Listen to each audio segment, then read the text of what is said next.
हिंदी साहित्य की audio story के चैनल में आपका स्वागत है। आज सुनिए जया जादवानी की लिखी हुई कहानी सूखे पत्तों का शोर। तकरीबन 3 दशक से लेखन की दुनिया में सक्रिय जया जादवानी ने कहानियों और उपन्यासों में स्त्री विमर्श के महत्वपूर्ण पक्षों और विस्मृत हो चुके आयामों को बेबाकी के साथ रेखांकित किया है। उन्होंने साहित्य की विभिन्न विधाओं को समृद्ध किया है। प्रस्तुत है उनकी कहानी मेरी जुबानी। मैं हूँ सीमा सिंह। मैं नींद में डूबे कानों के ऊपर से आती हल्की आवाज़ें सुनने की कोशिश करती हूँ। आवाज़ें रात भर आती होंगी, क्योंकि जब भी मैं नींद की बेहोशी से ऊपर उठती मुझे वही एक सी आवाज़ें सुनाई देती।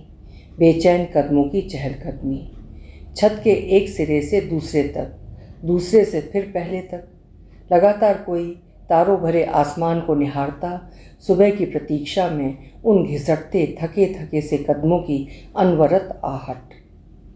उन्हें रोका नहीं जा सकता। वे जीवन भर चलते रहे हैं, इधर उधर, बेमतलब बेमकसद। जब वे बाहर नहीं चल रहे होते, भीतर चलते होते हैं।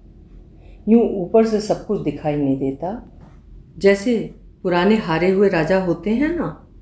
किला दिखाई देता है, बहुत बड़ा राजसी वस्त्र आभूषण, गले में झूलती मालाएं, कमर से लटकती तलवार। भीतर एक बहुत छोटा सा पराजित मन, जिसमें न जीत पाने की क्षमता है, न हार स्वीकार करने का साहस। जख्म समय और जिस्म की झुर्रियों के इतने भीतर हैं कि किसी के पास इतनी फुर्सत नहीं कि उन सलवटों को टटोलने की, न किसी के पास वैसी चाहत। यूं भी इतना सभी जानते हैं कि उन सलवटों के भीतर किसी भूखे पशु की चीत्कार दबी है। वो भूखा है, थका हुआ है, दुर्बल, पिंजरे में बंद, और जैसे ही पिंजरे का दरवाज़ा खुलने का स्वर उसे सुनाई देता है, वो दुगने वेग से बाहर की ओर झपटता है। यूं तो मनुष्य जन्मता मरता ही इन पिंजरों में है, फिर भी जाने क्यों वो इसका आदी नहीं हो पाता। मैं कल रात को आई थी देर से। घर आकर जब मुझे पता चला कि वे सो रहे हैं तो मुझे हैरत हुई। उनकी बेचैनी मुझे ट्रेन में ही परेशान करती रही है। मेरे आने के उत्साह में वे दुगनी तेज़ी से चलने लगते हैं। कुछ देर मैं माँ के बिस्तर के पास खड़ी रही। रजाई के नीचे मुट्ठी भर कपड़ों की गठरी में फंसी मुट्ठी भर देह झुर्रियों से अटी पड़ी वे सो रही थीं। जागेगी तो उनकी सफ़ेद आँखों में अपना आप देखना मुझे भयावह लगेगा, जानती हूँ।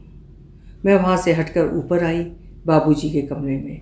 खुले दरवाजे के भीतर नाइट बल्ब की रोशनी में सिंगल पलंग पर लेटे हुए थे। दुबला पतला शरीर कंधों तक रजाई में छिपा। बाईं तरफ उनके कपड़े की अलमारी, दूसरी दीवार से सटे एक पुराने शोकेस में पुराना टीवी, उनका पुराना ट्रांजिस्टर, 2 प्लास्टिक की हरी कुर्सियाँ और एक कत्थई टेबल, सब कुछ अदृश्य धूल में लिपटा। बाईं तरफ ही कमरे के दोनों कोनों से बंधी एक रस्सी, जिस पर उनका टॉवेल, उनके नैपकिन्स और रात को उतारे उनके कपड़े उनकी व्यथाओं से पंखे की हवा में फड़फड़ा रहे थे। मैं नीचे आकर सो गई थी। मुझे पता था सुबह जल्दी उठकर वे मुझे जगाएंगे।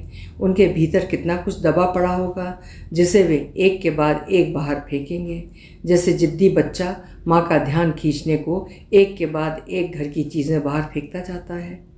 क्या कोई भी भूख कभी पीछा नहीं छोड़ती?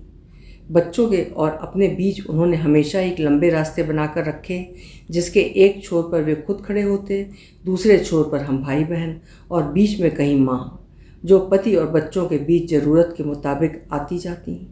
उनके बीच जरा से सामंजस्य की असफल कोशिशें करती। वक्त से बहुत पहले थककर पुरानी इमारत सी ढह गई।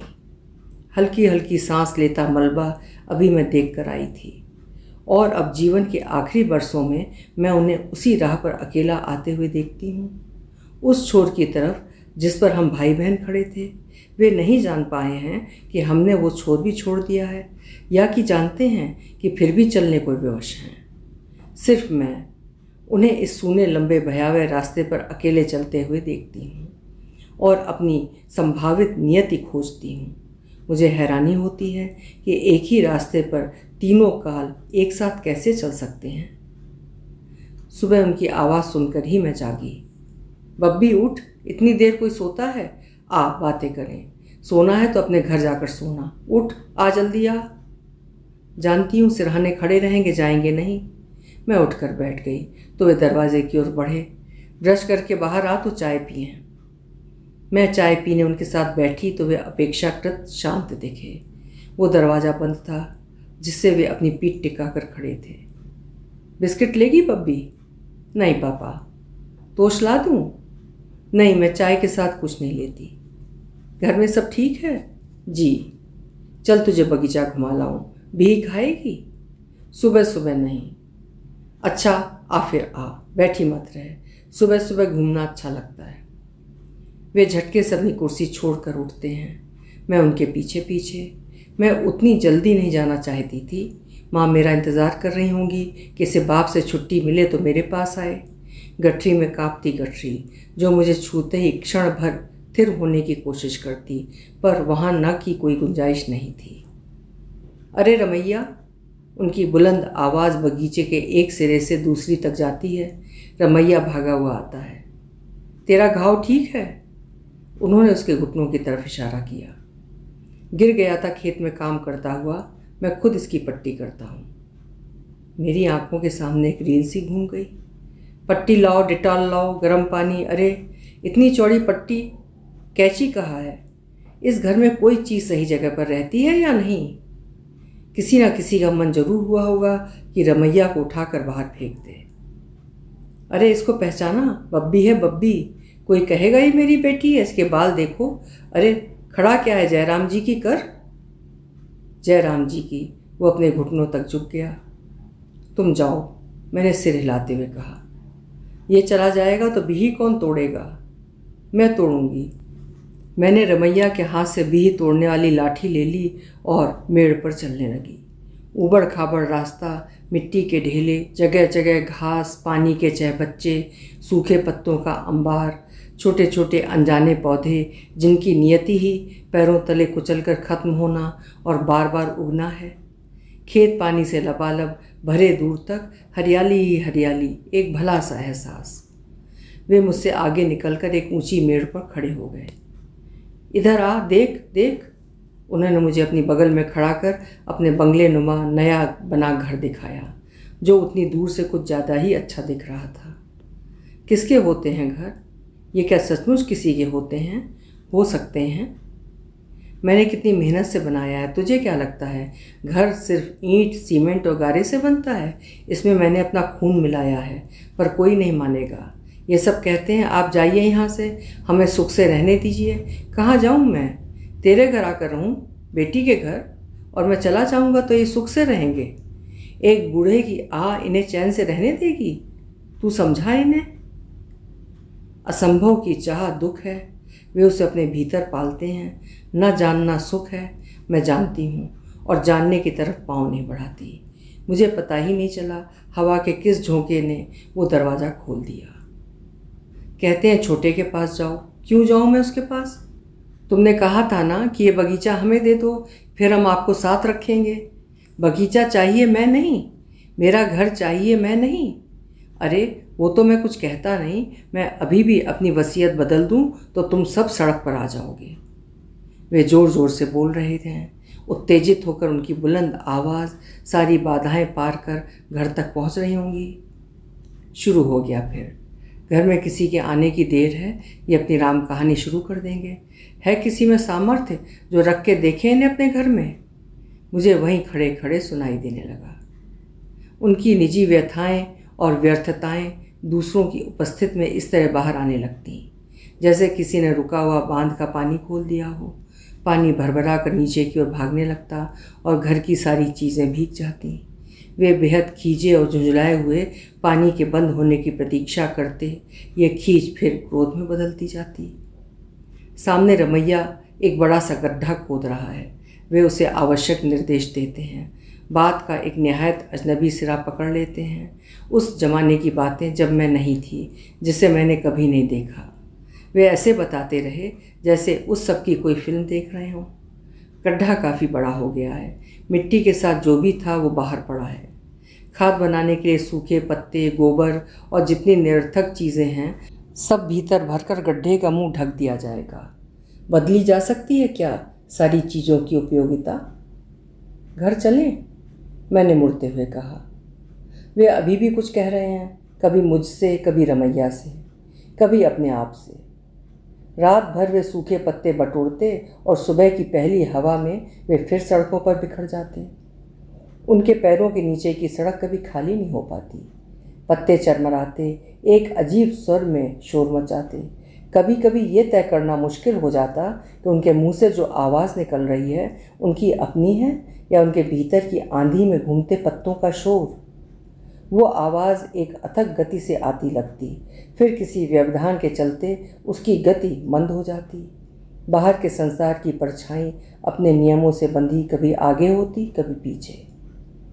अरे मैं क्या करता हूँ? तंग करता हूँ तुम लोगों को? सेवा करवाता हूँ अपनी? कुछ मांगता हूँ मैं? बस 2 वक्त का खाना देते हो रूखा सूखा। कमाता बाप सबको अच्छा लगता है, खाली बोझ होता है। दिन भर खेत में खड़ा रहता हूँ छाता लिए। ये जो अनाज बोरियों में भरा पड़ा है तुम्हारे गोदामों में, किसकी मेहनत है? तुम साल में एक बार भी झांकने आते हो क्या कि क्या हुआ क्या नहीं? ये मेहनत नहीं है। दुकान में कुर्सी पर बैठना मेहनत है बस। मेरे मरने के बाद देखना बब्बी, उजड़ जाएंगे ये खेत। मैं तो कहता हूँ बेच दो, बेचते भी नहीं। प्रॉपर्टी है, रहने दो, काम आएगी। सिर्फ बूढ़ा बाप काम नहीं आएगा, इसे फेंकाओ कहीं। और वो तेरा फूफा पार्टीशन करवा गया, दे गया दोनों बेटों को सब, और मुझे क्या मिला? किया क्या मेरा प्रबंध? मेरे हाथ में क्या है? आपने तो कहा था आपको कुछ नहीं चाहिए, जो है दोनों बेटों में बांट दो। तब मुझे क्या मालूम था सारी संपत्ति दबाकर एक दिन मुझे रोटी के लिए भी मोहताज कर देंगे। 2000 मांगता हूँ तो पूछते हैं क्या करोगे। मैं तो नहीं पूछता था तुमसे जब तुम अलमारी खोलकर रुपए निकाल कर ले जाते थे। हम अनार और नींबू के पौधों के बीच से गुजर रहे हैं। कुछ अनार पककर फट गए हैं, गुलाबी सुंदर दाने बाहर झांक रहे हैं। कुछ पककर फटते हैं, कुछ बिना पके। मनुष्य और प्रकृति की असमानता। नींबू कच्चे हैं, हरे। एक प्यारी सी महक पूरे पौधे के रोए रोए से फूटती। मुझे याद है, मुझे सब याद है।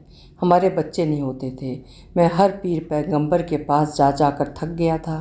फिर एक साधु बाबा मिले थे हरिद्वार में। उन्होंने कहा तेरे बेटे तो होंगे पर तेरी बात कोई नहीं मानेंगे। मैंने कहा मंजूर है, हो तो सही, ना माने बात, मुझे अपनी चिंता नहीं। ये जो इतनी बड़ी प्रॉपर्टी है इसे कौन भोगेगा? और बब्बी वही हुआ। वे लोग कह रहे हैं, कभी कभी सोचता हूँ मैंने अपने लिए कुछ नहीं मांगा। मुझे क्या चाहिए बब्बी? हम क्यों गलत चीज़ें मांगने में अपना जीवन खर्च कर देते हैं? हवा बड़ी ज़ोर से चली।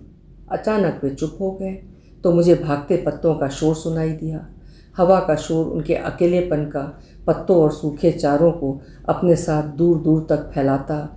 उधर बाईं तरफ पशुओं का बाड़ा है, गोबर और पेशाब से सना फर्श, पशुओं के फर्श पर बसते हुए खुर, एक अजीब सी गंध, जंजीरों की खनखनाहट, सींगों के टकराने की आवाज़, कभी किसी के गले में बंधी घंटी की।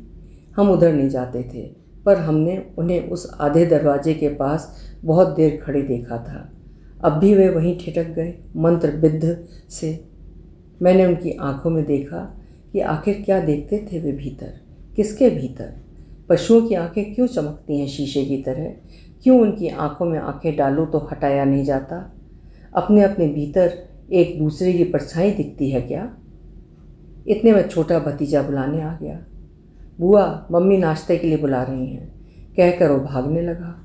उन्होंने एक बार पकड़ने की कोशिश की उसे, पर वो पहले से ही सावधान था, एक दूरी पर खड़ा, सतर्क। अरे तूने केक खाया? मैंने झट से उसकी बाँह पकड़ी। कहाँ से आया? उसने पहले शर्माते फिर सोचते हुए पूछा। मैं लाई थी चॉकलेट केक, मम्मी ने दिया नहीं। मैंने कह दिया था इसको कोई नहीं खाएगा, सिर्फ निक्कू खाएगा। मैंने उसे प्यार से खींचते हुए उनके करीब कर दिया। उन्होंने उसके छोटे से हाथ को अपने हाथ में लिया और मुस्कुरा पड़े। हवा रुक गई थी, सब शांत था। अच्छा तू दादाजी को खिलाएगा या नहीं? मैंने उसके सर पर हाथ फेरा। दादाजी नहीं खाते, कहते हैं इसमें अंडा होता है। उसने हाथ छुड़ाया और फिर भाग गया। वे टक लगाकर उसे भागता देखते रहे, मुस्कान की खिली पत्तियां अगले एक क्षण सूख गईं। चलें? मैंने हल्के से उन्हें छुआ तो वे सूखी पत्तियां झरसी गईं। अभी तू छोटे के पास जाएगी तो पूछना आखिर कहाँ जाऊं मैं। हवा फिर चलने लगी, सूखे पत्ते फिर उड़ने लगे थे। मेरे लिए क्या किसी के पास कुछ नहीं? मैंने तो नहीं सोचा था कभी ऐसा। मैंने सोचा था पूरी जवानी में ये सब बना लूं, आखिर में काम आएगा। कुछ काम नहीं आया। पर बब्बी, मैं अभी भी इस सब को बेच सकता हूँ। तू समझा देना अपने भैयों को। कितनी फालतू बात करते हैं, क्यों बेचेंगे? फिर मैं अपना खर्च कहाँ से लाऊं? बेटों से लो। फिर वही बात। वे उत्तेजित हो गए। तुझसे कह तो चुका हूँ कि 1000 भी मांगता हूँ तो पूछते हैं क्या करोगे। उस दिन चप्पल खरीद कर लाया तो बोले 150 की चप्पल। मैंने चप्पल वापस कर दी। मेरी औकात नहीं 150 की चप्पल पहनने की। तुम पहनो, मैं तो गरीब हूँ। 1 करोड़ की प्रॉपर्टी है बब्बी मेरी, और मुझे 1000 का हिसाब देना पड़ता है। मैंने लिया कभी किसी से हिसाब? सब कुछ खुला पड़ा था, जिसकी जितनी मर्जी हो ले जाओ। तू कुछ बोलना चुप क्यों है? उनका चेहरा लाल होता जा रहा है। आप पापा चिल्लाते बहुत हैं। किसी भी समस्या का समाधान शांति से भी निकाला जा सकता है। आजकल सुनना क्या अच्छा लगता है किसी को? कहेंगे चिल्ला रहा है, चिल्लाने दो। तुम इडियट राइटर लोग जब सीमा पर जंग छिड़ी हो, बंद कमरे में बैठकर कविताई करोगे और कहोगे क्रांति हो रही है। वे मुझ पर भड़क गए। मैं चिल्लाता हूँ, इसको चिल्लाना कहते हैं? मैं किससे बात करूँ? घर करता है कोई मुझसे बात? कुछ नहीं बताया जाता मुझे, ना कोई कुछ पूछता है। किससे मैं अपने दिल की बात कहूँ? घर नज़दीक आ गया, फिर भी वे चुप नहीं हुए तो मैं लपक कर भीतर घुस गई। बाहर आई तो वे अपनी कुर्सी पर बैठे हुए थे, नाश्ते के इंतज़ार में। उतने ही तनाव में होठों में बुदबुदाते मैंने कटोरा उनके सामने रख दिया। ये क्या है? दलिया। वाह! वे खुश हो गए। फिर मुझ उठती हुई को उन्होंने हाथ पकड़कर बिठा लिया। ये देख, एक भी दांत नहीं है ना, कैसे खाऊं रोटी? मसूड़े दर्द करते हैं। मैंने उनका खुला मुंह देखा। लाल लाल मसूड़े, कुछ टूटे फूटे दांत और जीभ के परे अंधेरा। मैंने आंखें परे कर ली। वे दलिया खाने लगे। मेरा काम खत्म हो गया है, मैं मुफ्त की खा रहा हूँ। दलिया खाते खाते उन्होंने कहा, आत्मलीन क्षणों में अपने आप से। अपने भीतर कुछ भी संभाल कर रखने की सामर्थ्य नहीं थी। वो हर चीज़ बाहर फेंक देता है, उससे दुगनी तेजी से, जिससे वे उनके अंदर गई थीं। बब्बी, मेरे साथ व्यास चलेगी? अचानक उन्होंने पूछा। मैं किसके साथ जाऊं? कोई मुझे साथ लेकर चलता ही नहीं। सबके पास अपने काम है। तू भी तो, तुझे नहीं लगता कभी एक बूढ़ा बाप है? हाँ चलूँगी। कब चलना है? आत्मग्लान में डूबी मैं सहर्ष तैयार हो गई। 10 अक्टूबर को। पर तू घबरा मत, कुछ नहीं लूँगा मैं, अपना खर्च मैं खुद करूँगा। मैं जानती हूँ, मैं हंसती। मैं तो रोज़ पुकारता हूँ, साईं अब मैं थक गया हूँ, अपना दरवाज़ा खोल मेरे लिए। वो सुनता ही नहीं। मुझे आज तक उसके दीदार नहीं हुए, पर वो कहता है जो मेरी शरण में आता है अंत समय मैं उसके साथ होता हूँ। क्या ये सच है? मैं उनकी प्राइवेसी में दखल नहीं देती। वे अपने आप से पूछ रहे थे। जो जीवन भर नहीं आया वो आखिरी समय में आया भी तो क्या बचा लेगा? क्यों बब्बी, है ना? है तो मन का धोखा, पर धोखा क्या नहीं है, सब धोखा है। उन्होंने फिर किसी पुरानी बात का सूत्र पकड़ लिया। मैं उन्हें सुन नहीं रही, देख रही थी। कभी कभी स्मृति की हवा अत्यंत तेज चलती तो बगीचे में फैले सूखे पत्ते घर के भीतर आ घुसते। सारे घर में घूमने से पैर बचाकर रखने का ख्याल तक ना आता किसी को। वे कुचले जाते लगातार। फिर किसी वक्त की गोल आंधी में वे जमीन से उठ एक वृत्त में वे लगातार घूमते। बैरंग, धूमिल, सूखे, फटे पत्तों का वो वृत्त कुछ ही पलों में फिर जमीन पर ढेर हो जाता। स्मृति की गहरी सांस फिर उन्हें अपने उदर के अंधेरे में वापस खींच लेती। वे तुरंत शांत हो जाते। विगत ऐसे ही आता है क्या, तड़ित रेखा सा? सिर्फ एक पल को, जब तक आंखें घुमाओ आसमान पर फिर अंधेरा। बाबू, कुछ बच्चे भी तोड़ रहे हैं। मैं मना करता हूँ तो सुनते नहीं। थोड़ी देर में रमैया ने आकर शिकायत की। वे फुर्ती से उठ खड़े हुए। चल जल्दी, अभी बताता हूँ सालों को। चल बब्बी। वे आगे आगे, मैं पीछे पीछे। बगीचे की बाउंड्री वॉल टूट गई है बारिश में। कुछ स्कूली बच्चे पेड़ों पर चढ़े न सिर्फ खुद खा रहे हैं, भी तोड़ तोड़ कर झाड़ी के पेड़ों पर निर्ममता से वार कर गिरा भी रहे हैं, जिन्हें नीचे कुछ खड़े बच्चे अपने जेबों और स्कूल के बस्तों में भर भी रहे हैं। उन्हें रोकने उनका सीधा हाथ उठा और हवा में उठा रह गया। उनके मुंह से आवाज़ नहीं निकली, होंठ बुदबुदा कर रह गए। वे ऊपर चढ़े लड़के को मंत्रमुग्ध देखते रह गए। उनकी हंसी जैसे वे न होकर सुन रहे हों। एक खास किस्म की बचपन की हंसी से दमकता चेहरा, वो खिलखिलाहट, सालों पहले किसी स्कूल के रेसेस में जो दिन भर अपना हाथ पकड़े रही हो और फिर बरसों बाद उदासी के मरुस्थल में एकाएक अपनी छोटी सी निकर पहने इस तरह आपके सामने आ खड़ी हुई हो कि आप अविश्वास से उसे देखते रह जाएं। भगाऊं? मैंने उनकी तरफ देखते हुए पूछा। रहने दो, क्या ले जाएंगे तोड़कर? जो पहले से इतना ज़्यादा है ले जाने दे, बोझ हल्का कर जाएंगे, उन्होंने बिना मेरी ओर देखे कहा। क्षण भर बाद फिर बुदबुदाए, सभी की ज़िंदगी में आती है ऐसी सुबह, काश कुछ बांध कर रखा जा सकता। लड़कों ने हम दोनों को देख लिया, एक दूसरे की तरफ सीटियां बजाईं, झटपट कूदे और जितना समेट सकते थे समेट कर टूटी दीवार फड़लांग कर भाग गए। हम दोनों वहाँ अकेले खड़े रह गए। बिना कुछ कहे वे मुड़े और वापस लौटने लगे। मैं पीछे खड़ी उनकी जाती हुई पीठ और लड़खड़ाते कदम देख रही हूँ। उनके बेचैन कदमों की आहट अब शांति में बदल गई है। अतीत की किसी गली में से वे चुपचाप गुजर रहे हैं, बिना शोर मचाए, बिना छुए, किसी को अंधेरे उजाले की लंबी सलवटों भरी चादर को चीरते हुए। और मुझे जाने क्यों लगा कि अब वे बहुत देर तक पीछे मुड़कर नहीं देखेंगे मेरी ओर। एक अजब सी निराशा से मैं वहीं ठिठकी रह गई। अभी आप सुन रहे थे जया जादवानी जी की लिखी हुई कहानी सूखे पत्तों का शोर। उम्मीद है कहानी सुनने के साथ साथ आपने महसूस भी की होगी। आशा है कहानी पसंद आई होगी। कल फिर मिलेंगे। आपका समय शुभ हो।